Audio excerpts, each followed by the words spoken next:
स्वागत है आप सभी मेरे प्यारे विद्यार्थियों का Subhash study centre YouTube channel पर। और जितने भी मेरे प्यारे विद्यार्थी क्लास 10th में आ चुके हैं 2023-2024 शैक्षिक सत्र के दौरान, आप सभी के लिए इस वीडियो में मैं लेकर के आ चुका हूं हिंदी काव्य खंड का पहला ही चैप्टर, जिसका नाम है पद शीर्षक पाठ। और इस पाठ के रचनाकार हैं सूरदास जी। मेरे प्यारे बच्चों, सूरदास जी के द्वारा रचित है पद शीर्षक पाठ।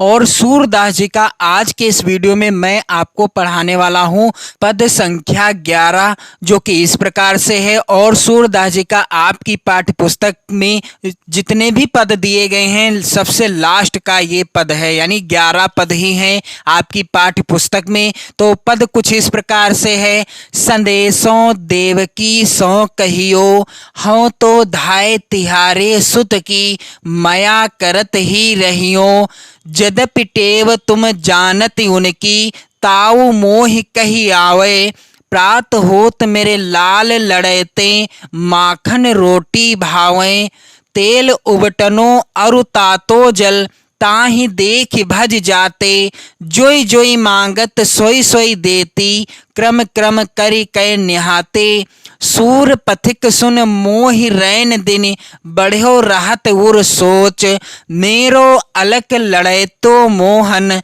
होई हैं करत संकोच। तो वेरी इंपॉर्टेंट है यह पद्यांश यानी पद। और इस पद का मैं आज के इस वीडियो में संदर्भ, प्रसंग, व्याख्या और काव्यगत सौंदर्य बताऊंगा। और आपसे एक निवेदन है कि यदि आपने सूरदास जी का पद संख्या 10, जो कि इस प्रकार से है, यहाँ पर आप सभी लोग ध्यान दीजिएगा। निर्गुण कौन देश को वासी, सूरदास जी का पद संख्या 9, जो कि इस प्रकार से है। ऊधो जाहु तुम्हें हम जाने, सूरदास जी का ही पद संख्या 8, जो कि इस प्रकार से है। ऊधो मन न भय 10-20, और सूरदास जी का ही पद संख्या 7। ऊधो मोहि ब्रज बिसरत नाही, सूरदास जी का पद संख्या 6, जो कि इस प्रकार से है। यहाँ पर आप ध्यान दीजिएगा। सखीरी मुरली लीजय चोरी, और सूरदास जी का ही पद संख्या 5, जो कि इस प्रकार से है। मैया होना चरई हो गाई, और सूरदास जी का ही पद संख्या 4, मैं अपनी सब गाय चरई हो। सूरदास जी का पद संख्या, यहाँ पर आप सभी लोग ध्यान दीजिएगा मेरे प्यारे बच्चों। किलकत कान गुटुरुवनी आवत, तीसरा पद है यह। और सूरदास जी का यहाँ पर दूसरा पद है कुछ इस प्रकार से।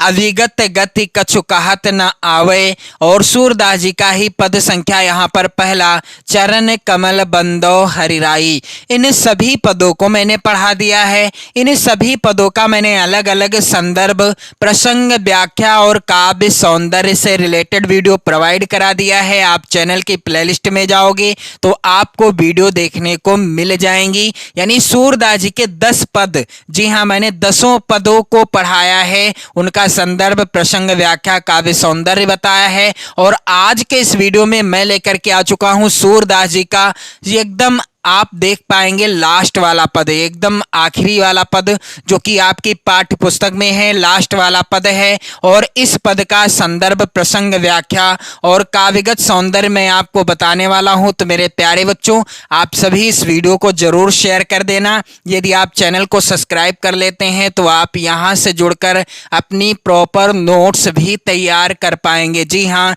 यदि आप अपनी नोट्स भी तैयार करना चाहते हैं तो आप जो है चैनल को सब्सक्राइब कर लें, और वीडियो के माध्यम से आप अपनी नोट्स भी तैयार कर पाओगे। तो चलिए, संदर्भ क्या लिखा जाएगा, कैसे लिखा जाएगा, लिखने का तरीका क्या है। तो सबसे पहले तो शुरुआत के शब्दों को और अंतिम के शब्दों को कुछ इस तरीके से आपको लिखना पड़ेगा, जैसा कि यहाँ पर मैंने लिखा है संदेशों देवकी, फिर डॉट डॉट कर दिया है, लास्ट के शब्दों को लिख दिया है करत संकोच।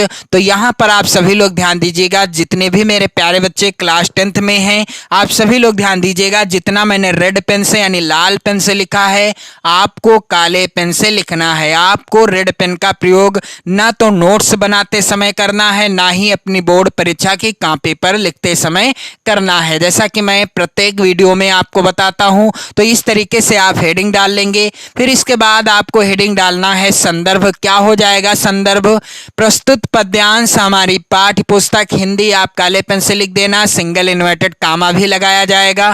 के काव्यखंड भी आप काले पेन से लिख दीजिएगा, सिंगल इन्वर्टेड कामा भी लगा दीजिएगा। में संकलित पद शीर्षक पाठ से उद्धृत है। पाठ का नाम क्या है? पद शीर्षक पाठ। और पाठ का नाम भी आपको काले पेन से ही लिखना होगा, सिंगल इन्वर्टेड कामा के अंतर्गत। फिर जिसके रचयिता कौन है? सूरदास जी हैं। तो यहाँ पर मेरे प्यारे बच्चों सूरदास जी यानी रचयिता का नाम भी आप काले पेन से ही लिखिएगा। तो इतना तरीका आप जरूर जान लें संदर्भ लिखने का, क्योंकि यदि आपको संदर्भ लिखने का तरीका नहीं पता है तो आपको संदर्भ से आधारित यानी संदर्भ से आधारित जो प्रश्न आएगा उसके नंबर आपको नहीं मिलेंगे, पूरे नंबर नहीं मिलेंगे, काट दिए जाएंगे। तो आप सही तरीका आजमाएं संदर्भ लिखने का। और सूरदास जी के जितने भी पद हैं सभी पदों में आप सेम संदर्भ लिख सकते हैं, जितने भी पद आपकी पाठ्य पुस्तक में दिए गए हैं। इसके बाद बारी आती है प्रसंग की। तो प्रसंग क्या हो जाएगा? प्रस्तुत पद में यशोदा के दुखी हृदय की पुकार व्यक्त हुई है। यानी प्रस्तुत पद में यशोदा, माता यशोदा के दुखी हृदय की पुकार व्यक्त की गई है। उनका पुत्र श्री कृष्ण देवकी के पास चला गया है और यशोदा ने उद्धव के द्वारा देवकी को संदेश भेजा है। उद्धव के द्वारा देवकी को संदेश भेजा है। क्या संदेश भेजा है? उसी संदेश का वर्णन सूरदास जी ने प्रस्तुत पद में किया है। तो चलिए मैं आपको बता दूं सरल व्याख्या, फिर मैं आपको बताऊंगा व्याख्या लिखने का तरीका और काव्यगत या काव्य सौंदर्य लिखने का तरीका। उद्धव जी से देवकी जी के यहाँ गए श्री कृष्ण को याद करके देवकी के प्रति यानी देवकी के लिए संदेश भेजती हैं माता यशोदा। क्या कहती हैं माता यशोदा उद्धव जी से? संदेशों देवकी सौ कहियो। माता यशोदा कहती हैं उद्धव जी से कि हे उद्धव, तुम मेरा यह संदेश देवकी से कहना। संदेशों देवकी सौ कहियो यानी देवकी से मेरा यह संदेश जाकर के कह देना। क्या कहना? हाँ तो धाय तिहारे सुत की माया करत ही रहियो।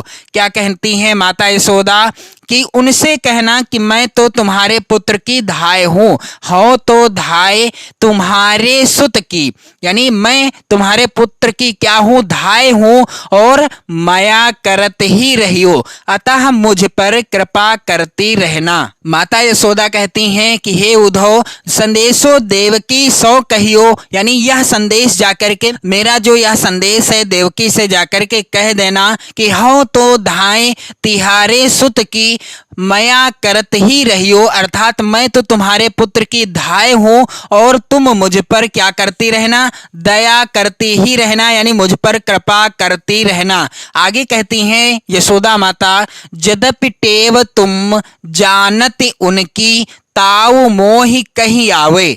यशोदा माता कहती हैं क्या कि यद्यपि आप श्री कृष्ण की आदत जानती हैं तथापि मैं भी कुछ कहना चाहती हूं।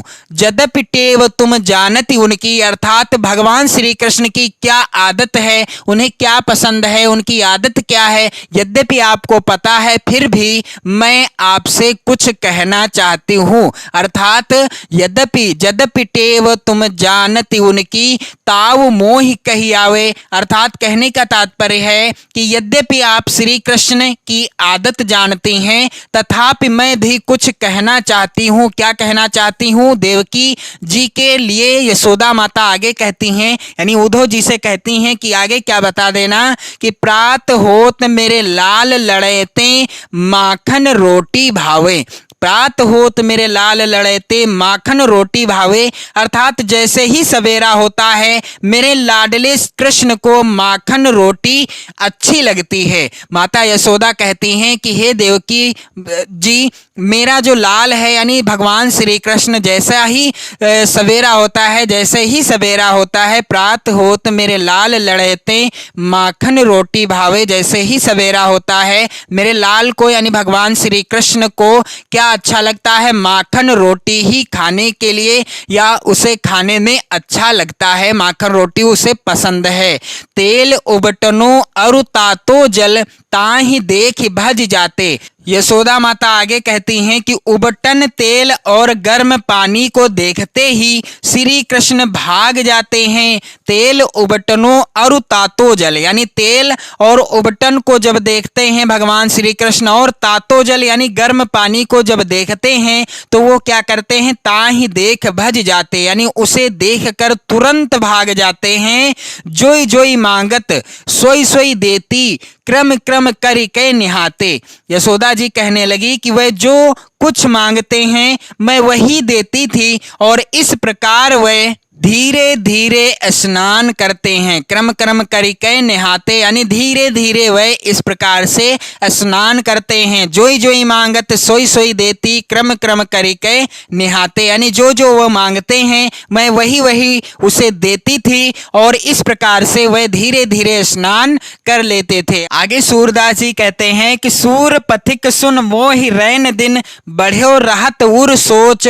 यशोदा माता की मनः स्थिति यानी मन की स्थिति का वर्णन करते हुए सूरदास जी कहते हैं कि माता यशोदा को रात दिन यही चिंता सताती रहती है कि सूर पथिक सुन मोहि रैन दिन बढ़्यो राहत उर सोच। जब कोई वृंदावन आता है यानी जो मथुरा से वहां पर आता है, गोकुल आता है और श्री कृष्ण के बारे में बताता है, यानी पथिक जो भी कोई आता है और उससे माता यशोदा श्री कृष्ण के बारे में जानती हैं, तो उनका जो है वह रात दिन सोचती रहती हैं। क्या? बढ़े हो राहत उर सोच यानी अपने मन में क्या सोचती रहती हैं? मेरो अलक लड़े तो मोहन हुई हैं करत संकोच, कि वहां पर मेरे श्री कृष्ण यानी लाड़ लड़ेते मेरे प्यारे मोहन वहां पर क्या करते होंगे? हर चीज में संकोच करते होंगे। तो चलिए मैं आपको सरल व्याख्या बता दूं कैसे आपको लिखना है।